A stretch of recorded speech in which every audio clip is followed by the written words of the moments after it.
Naikal Khan, Mandal President. Mandal President, good come, the tour office. Boria. Bola bola Bharat Mata ki. খবর ভালো না একদম পুরো ভালো না ইউর বেস্ট আগত বলো বলো বলো ভারত মাতা কি ভারত মাতা কি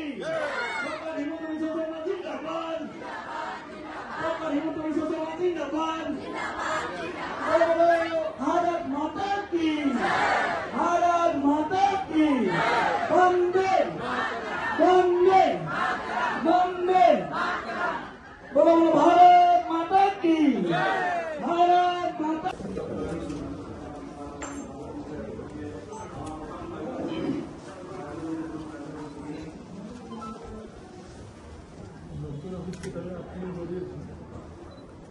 নতুন অফিসত চাবি মহৎ নমঃ শিবায় নমঃ ভূতের্পতিবা অম্বে অম্বিকে অম্বালিকে দয় আমানতি গৈশ্বন্তং সুভদ্রবং কাম্বৈকুম বাসিনীম হিং দুর্গা ওই দেব্যৈ পুষ্পং নমঃ ওম শ্রী সর্টে লক্ষ্মীশ্ব বৈদ্যা ভূরত্রে পার্শ্বের পরম এককাংশনানি মহিষং মহালক্ষ্মী দেব্যৈ পুষ্পং নমঃ আমার সকলের শ্রদ্ধার মুখ্যমন্ত্রী মহোদয় আজির এই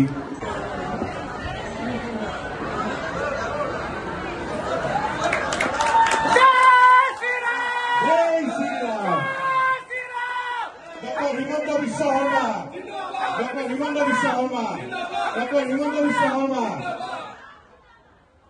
সুহাসিনী সুমধুর ভাষিনী সুখদা ইয়াৰ পিছত এটি ফুলাম জাপিৰে সম্বৰ্ধনা জনাবলৈ আমাৰ কাৰ্যকৰ্তাসকলক অনুৰোধ জনাইছো ইয়াৰ পিছতে এটি ফুলৰ থোপাৰে সম্বৰ্ধনা জনাব আমাৰ ডাঙৰ ফুলৰ মালা এডাল আছে এডাল লৈ আহক তেখেতক সেইডাল আমি সম্বৰ্ধনা জনাম আগতে নহলে সেই সময়তে আমি শুভ উদ্বোধন কৰিবলৈ সক্ষম হম আমি আৰু সমগ্ৰ ৰাষ্ট্ৰতে ই এক ৰাজনৈতিক শক্তিৰূপে ইয়াৰ উত্থান হৈছিল দীনদয়াল উপাধ্যায় শ্যামা প্ৰসাদ মুখাৰ্জী অটল বিহাৰী বাজপেয়ী লাল কৃষ্ণ আদৱানীৰ দৰে নেতৃত্বই জনসংঘৰ আহাৰৰ ব্যৱস্থা কৰিছো সকলোৱে যাতে আহাৰ গ্ৰহণ কৰি আমাৰ এই সভাস্থলী ত্যাগ কৰে ধন্যবাদ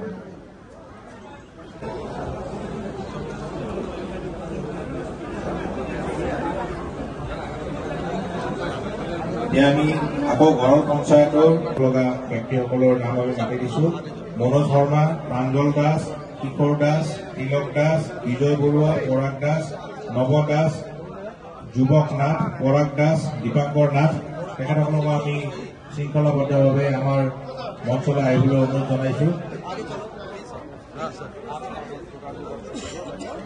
আমাৰ মাননীয় মুখ্যমন্ত্ৰী মহোদয়ে আমাৰ যোগদান কাৰ্যসূচীত অংশগ্ৰহণ কৰিছে আপোনালোকে সুশৃংখলভাৱে মঞ্চলৈ উঠি আহক আমাৰ জায়গাটো কিছু ঠেক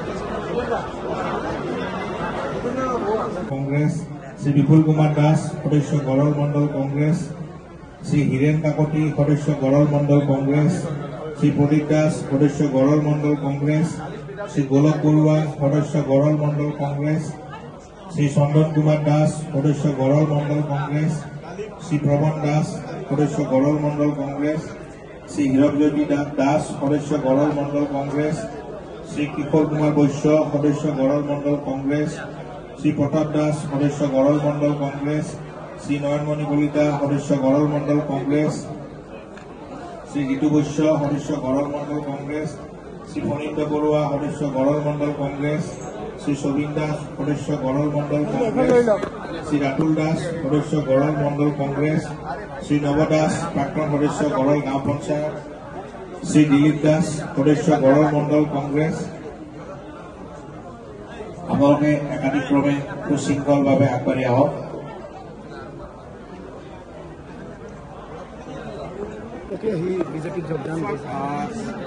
আপোনালোক সকলোৱে জানে যে আমাৰ বিমানকোট অঞ্চলটো, আমাৰ যাক আমি বিমানকোট মণ্ডল বুলি কওঁ, এই অঞ্চলটো জালুকবাৰী সমষ্টিত নতুনকৈ সংযোজন হৈছে আৰু যোৱা ৬-৭ মাহ বিশেষকৈ লোকসভা নিৰ্বাচনৰ পিছৰে পৰা এই নতুন অঞ্চলৰ ৰাইজৰ লগত মই চিনা পৰিচয়, কথা বতৰা, সমস্যাৰ বুজ ল'বলৈ চেষ্টা কৰিছোঁ।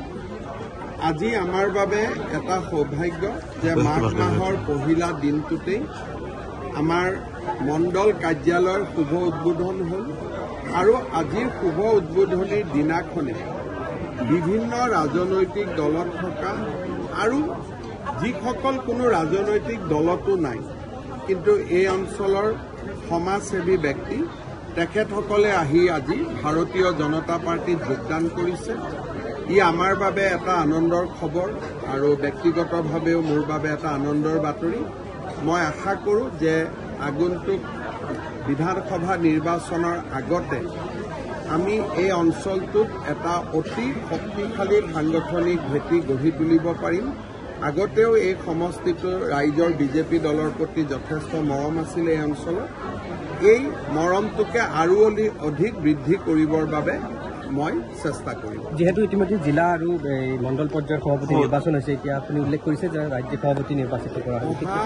পৰহি দিনা 17 তাৰিখে আমাৰ ৰাজ্যিক সভাপতি নিৰ্বাচন প্ৰক্ৰিয়া সম্পূৰ্ণ হ'ব। অহাকালি নিশা 7 বজালৈকে মনোনয়ন পত্ৰ দাখিলৰ সময় থাকিব। যদি এখন মনোনয়ন পত্ৰ থাকে তেতিয়াহ'লে আমাৰ 17 তাৰিখে 11টা বজাত তেখেতক সভাপতি হিচাপে ঘোষণা কৰা হ'ব, যাৰে নামাংকন পত্ৰ থাকে। আৰু যদি নামাংকন এখনতকৈ অধিক থাকে তেতিয়াহ'লে আমি তাক আমাৰ যিসকল ষ্টেট কাউন্সিলৰ মেম্বাৰ নিযুক্তি হৈছে তেখেতসকলৰ ভোটদানেৰে আমাৰ সভাপতিজন নিৰ্বাচিত হ'ব। কিন্তু আমাৰ দলৰ পৰম্পৰা, অহাকালি আমাৰ ৰাষ্ট্ৰীয় সাধাৰণ সম্পাদক সুনীল বানচালজী আহিব, সম্বিত পাত্ৰ আহিব আৰু আমাৰ প্ৰভাৰী হৰীশ দ্বিবেদী আহিব। তিনিওগৰাকীয়ে আমাৰ দলৰ নেতৃবৃন্দৰ লগত কথা পাতি সভাপতি পদৰ বাবে যিমান দূৰ সম্ভৱ এজন উমৈহতীয়া প্ৰাৰ্থী স্থিৰ কৰিব আৰু সন্ধিয়া 7 বজাৰ পৰা নামাংকন পত্ৰ দাখিলৰ প্ৰক্ৰিয়া আৰম্ভ হ'ব। গজেন্দ্ৰ সিং শেখাৱত কেন্দ্ৰীয় মন্ত্ৰী, তেখেতে নিৰ্বাচনী পৰ্যবেক্ষক হৈ অহাকালি ৰাতি গুৱাহাটীত উপস্থিত। প্ৰৱেশ কলিতা আপোনাৰ হোৱাৰ সম্ভাৱনা আছে? গোটেই কথাটো ভৱেশ কলিতা ডাঙৰীয়াই যোৱা সময়খিনিত আমাৰ দলক সুন্দৰভাৱে নেতৃত্ব দিছে। কিন্তু আমাৰ দলৰ নিয়ম হ'ল যে সভাপতিজন কৰাৰ আগতে দলৰ এটা বিশেষ পৰ্যবেক্ষকৰ দল আহি আমাৰ সকলোৰে লগত কথা পাতি এজন ঐক্যমতৰ প্ৰাৰ্থী নিৰ্বাচিত কৰিব। আৰু সেই ঐক্যমতৰ প্ৰাৰ্থীজন কোন হয় আজিয়ে মই ক'ব নোৱাৰোঁ, যিহেতু সেই প্ৰক্ৰিয়াটো অহাকালি হ'ব। তাৰ পিছত নিৰ্বাচনী অবজাৰ্ভাৰ আহিব। কেন্দ্ৰীয় মন্ত্ৰী গজেন্দ্ৰ সিং শেখাৱতক আমাৰ ইয়াৰ নিৰ্বাচনী অবজাৰ্ভাৰ কৰা হৈছে। গতিকে গোটেই বিষয়টো অহাকালি পৰিষ্কাৰ হ'ব আৰু 17 তাৰিখে 11 বজাৰ পিছত এই গোটেই সংগঠন পৰ্বৰ যিটো এটা ডাঙৰ আমি এটা প্ৰক্ৰিয়া যোৱা 4 মাহ ধৰি চলাই আছিলোঁ, সি এক প্ৰকাৰ ৰাজ্যিক পৰ্যায়ত সামৰণি পৰিব। ইতিমধ্যে কেইবাখনো জিলাৰ সভাপতিসকলৰ নাম দিয়া হৈছে আৰু 4খন জিলাৰ বৰ্তমান সময়ত ষ্টে কৰি ৰখা হৈছে। 4খন জিলাৰ আমাৰ দলৰ নিয়ম মতে 50% জিলা হ'ব লাগে। ৰাষ্ট্ৰীয় সভাপতি ইলেকশ্যনৰ কাৰণে 50% জিলা আৰু 50% ষ্টেট তাৰ ইলেকশ্যন প্ৰক্ৰিয়া সম্পূৰ্ণ হ'ব লাগে। আৰু আমি 50%ৰ জেগাত অলমষ্ট 90% কৰিলোঁ। গতিকে সেইটো কাৰণে এতিয়া 4খন জিলা যেতিয়া সময় সুবিধা বুজি নতুন সভাপতিয়ে কৰিলে হ'ব তাত আৰু সাংগঠনিক নিৰ্বাচন নহয় এই 4খন জিলা যি বাকী আছে দলৰ নৱনিৰ্বাচিত ৰাজ্যিক সভাপতিয়ে কথা বতৰা পাতি এই 4খন জিলাত নতুন সভাপতি নিয়োগ কৰে এইটো ৰাজ্যিক সভাপতিজন হোৱাৰ পিছত তেওঁ 24 ঘণ্টাটো কৰিব পাৰে 48 ঘণ্টাটো কৰিব পাৰে এবছৰো ল'ব পাৰে বা 2 মাহো ল'ব পাৰে যিহেতু 50% জিলা হৈ গ'ল এতিয়া এইকেইখন জিলা কৰিবই লাগিব বা নকৰিবই লাগিব বুলি কোনো কথা নাই ষ্টেট প্ৰেচিডেণ্টৰ ওপৰত ডিপেণ্ড কৰিব কালি মৰিগাঁৱত কেবিনেট হ'ব তাৰপিছত গোটেই মন্ত্ৰীসকলে ছেমি কণ্ডাক্টৰ প্ৰজেক্ট চাব যাব আৰু মানে আমি যি ধৰণে কেবিনেট কৰোঁ মৰিগাঁও জিলাৰ বাবে কিছু কৰাৰ আমি প্ৰচেষ্টা কৰিম স্যাৰ এটা ইউটিউবাৰে আচলতে দলটোক আচলতে হিন্দী ভাষী ইউটিউবাৰে দলটোক বহুত সমালোচনা কৰিছে কি কৈছে আপুনিও কৰক ময়ো কৰম দেশৰ গণতন্ত্ৰ চবেই চবক যদি সমালোচনা কৰে সমালোচনা যিখিনি ভাল থাকে সেইখিনিৰ পৰা আপুনি শিকিব যিখিনি বেয়া থাকিব সেইখিনি আঁতৰাই থ'ব তাকে লৈ চিন্তা কৰি কি লাভ আছে ময়ো ইউটিউবাৰ আপুনিও ইউটিউবাৰ গতিকে সেইজন ইউটিউবাৰক বিশেষ গুৰুত্ব দি কি লাভ আছে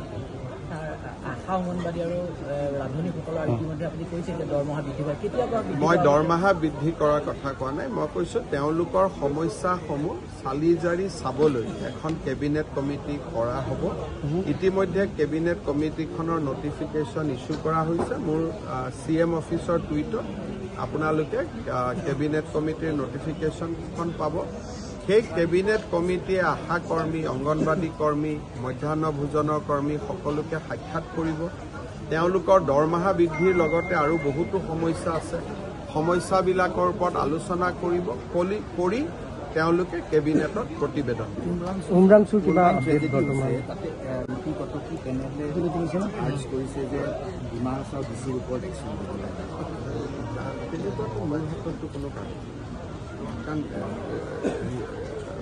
যিখন পেনেল মানে মই তেওঁলোকৰ বিশেষ কথাটো নাজানো কিন্তু মোৰ হাতত কোনো চিঠি পত্ৰ অহা নাই গতিকে মই কমেণ্ট দিবৰ কাৰণে দিগদাৰী বৰ্তমান তাৰ আপডেট কেনেকুৱা ধৰণৰ আছে তাৰ এতিয়া আপডেট তাত পানী প্ৰত্যেক দিনাই প্ৰায় 18টা মেচিনেৰে পানীটো ডি ৱাটাৰিং কৰিব যত্ন কৰা হৈছে কিন্তু প্ৰত্যেক দিনাই 1 ফুট কৰিয়ে পানী কমিছে তাৰ পৰা এটা আন্দাজ কৰিব পাৰি যে তলত কিবা পানীৰ খুঁটি আছে যোনে নেকি পুৰণা পানীখিনিৰ জেগাত নতুন পানী যোগান ধৰি আছে আৰু এতিয়া দেখা গৈ আছে যে পানীটো আগত কলা আছিল এতিয়া পানীটো পৰিষ্কাৰ হৈ গৈ আছে তাৰমানে তলত নিশ্চয় নতুন খুঁটি আছে সেইকাৰণে ডি ৱাটাৰিংটো কৰাটো প্ৰত্যাহ্বানমূলক প্ৰতিদিনে 1 ফুট 1.5 ফুট কৰিয়ে পানী কমিছে আৰু তাতে প্ৰায় 60-70 ফুট পানী আছে ঠিক আছে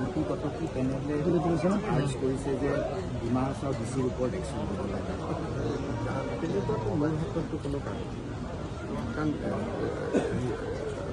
যিখন পেনেল মানে মই তেওঁলোকৰ বিশেষ কথাটো নাজানো কিন্তু মোৰ হাতত কোনো চিঠি পত্ৰ অহা নাই গতিকে মই কমেণ্ট দিবৰ কাৰণে দিগদাৰী বৰ্তমান তাৰ আপডেট কেনেকুৱা ধৰণৰ আছে তাৰ এতিয়া আপডেট তাত পানী প্ৰত্যেক দিনাই প্ৰায় 18টা মেচিনেৰে পানীটো ডি ৱাটাৰিং কৰিব যত্ন কৰা হৈছে কিন্তু প্ৰত্যেক দিনাই 1 ফুট কৰিয়ে পানী কমিছে তাৰ পৰা এটা আন্দাজ কৰিব পাৰি যে তলত কিবা পানীৰ খুঁটি আছে যোনে নেকি পুৰণা পানীখিনিৰ জেগাত নতুন পানী যোগান ধৰি আছে আৰু এতিয়া দেখা গৈ আছে যে পানীটো আগত কলা আছিল এতিয়া পানীটো পৰিষ্কাৰ হৈ গৈ আছে তাৰমানে তলত নিশ্চয় নতুন খুঁটি আছে সেইকাৰণে ডি ৱাটাৰিংটো কৰাটো প্ৰত্যাহ্বানমূলক প্ৰতিদিনে 1 ফুট 1.5 ফুট কৰিয়ে পানী কমিছে আৰু তাতে প্ৰায় 60-70 ফুট পানী আছে ঠিক আছে এতিয়া এই জেগাখিনি হোৱা নাই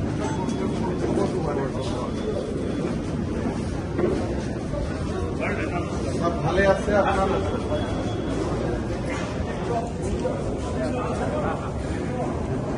ভালে আছে সব ভালে আছে তোমাকে পূজাৰ শুভেচ্ছা বিহুৰ শুভেচ্ছা জ্ঞাপন কৰিছোঁ ইয়াৰ লগতে তেখেতে এই অঞ্চল ভ্ৰমণ কৰি গৈ আমাৰ লগত তেখেতে অঞ্চলৰ বাবে বহিম বুলি কথাটো কৈছিল আৰু তাৰে ফলস্বৰূপে আজি তেখেতে আহি আমাৰ মাজত উপস্থিত হৈছে গতিকে আমি অতিশয় আনন্দিত হৈছোঁ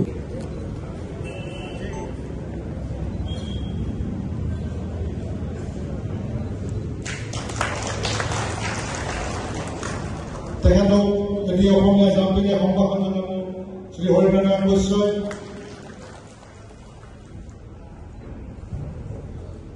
আপোনালোক বহুতে জনাব।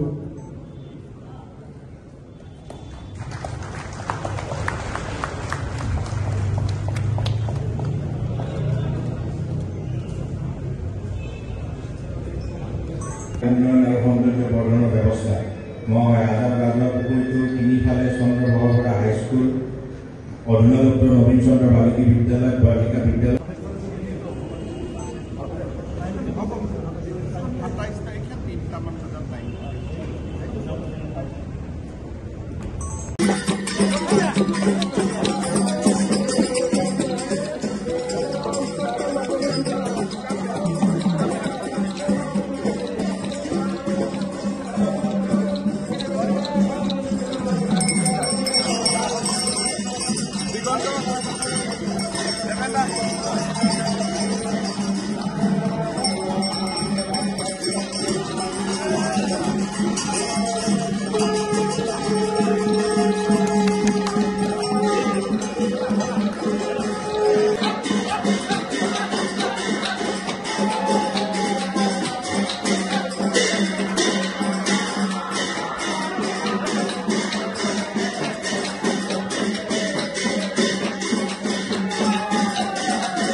স্কুল স্থাপনৰ বাবে যোজনা চলাইছিল আমাৰ তিনিটা ব্যক্তিসকলে আৰু তাৰেই ফলশ্ৰুতিত 1947 চনত শিৱ ভূঞা ডাঙৰীয়াৰ নেতৃত্বত আমাৰ অঞ্চলত এখন সুসজ্জিত কৰাৰ এক প্ৰয়াস আৰু প্ৰচেষ্টা ৰাজ্য চৰকাৰে আৰম্ভ অসমীয়া মাধ্যমৰ বিদ্যালয়সমূহৰ ওপৰত আমাৰ ৰাজ্যখনত বহু দিনৰ পৰা চিন্তা চৰ্চা অব্যাহত আছে। ইংৰাজী মাধ্যমৰ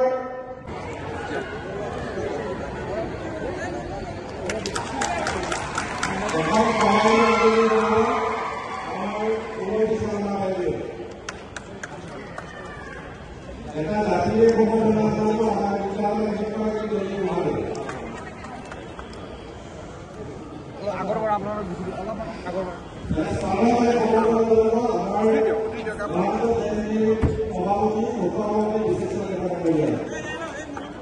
অসমীয়া মাধ্যমৰ বিদ্যালয় ডন বস্কো চেণ্ট মেৰিজৰ দৰে সৰ্বাংগ সুন্দৰ কৰি নিৰ্মাণ কৰাৰ বিষয়ে মই 2023 চনৰ 15 আগষ্টৰ স্বাধীনতা দিৱসৰ ভাষণত উল্লেখ কৰিছিলোঁ।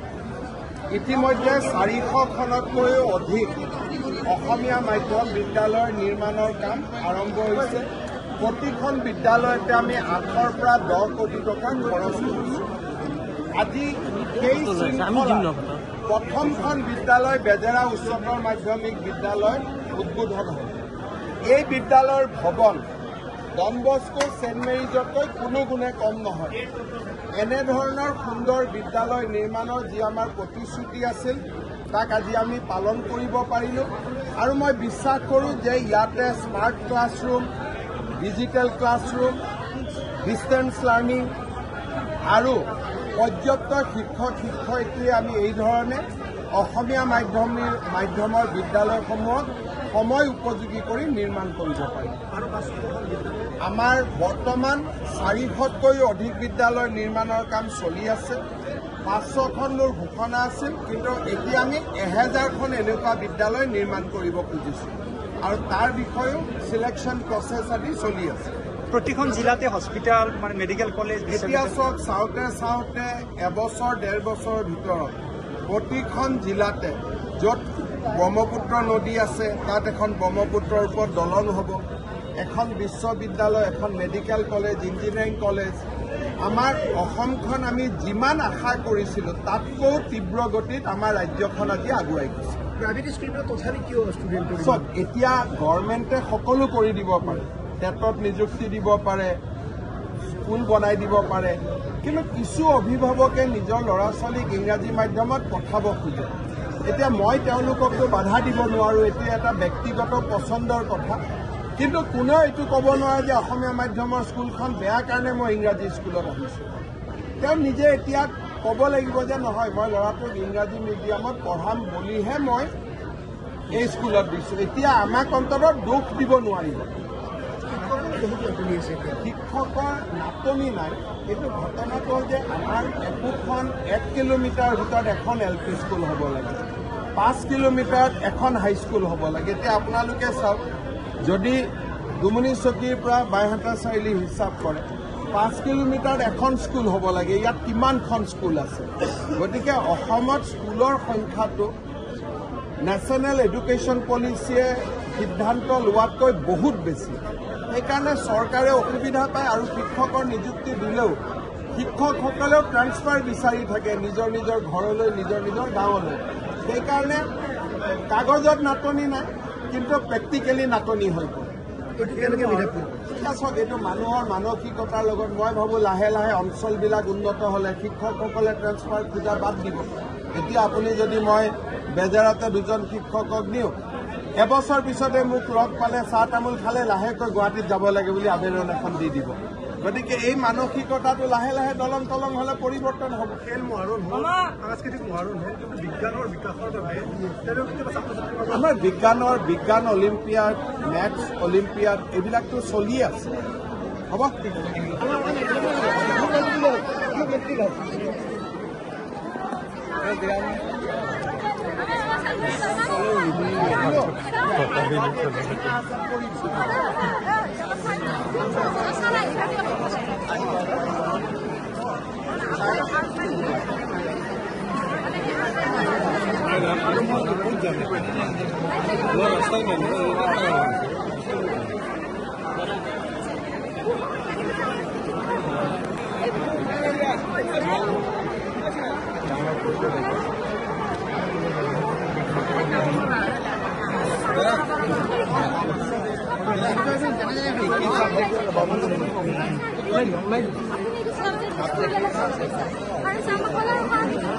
মইহে উলিয়াব লাগিব।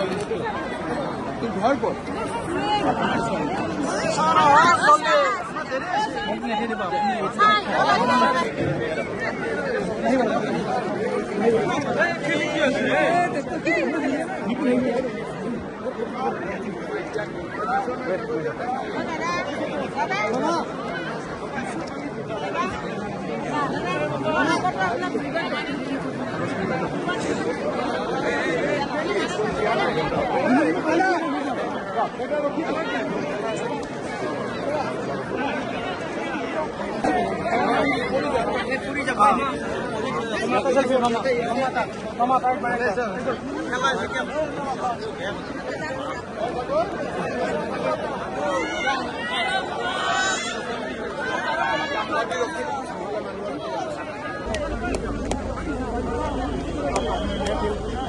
कोई नहीं लोग अपने आप रास्ता दे रहे हैं।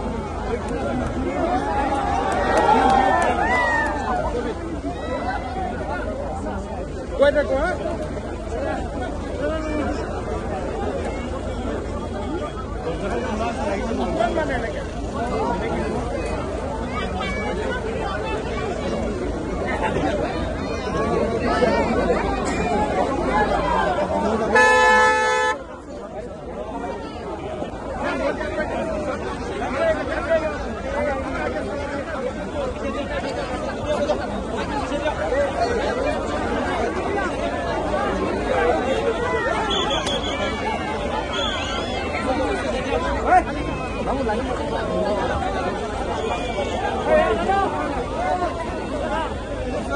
गाड़ी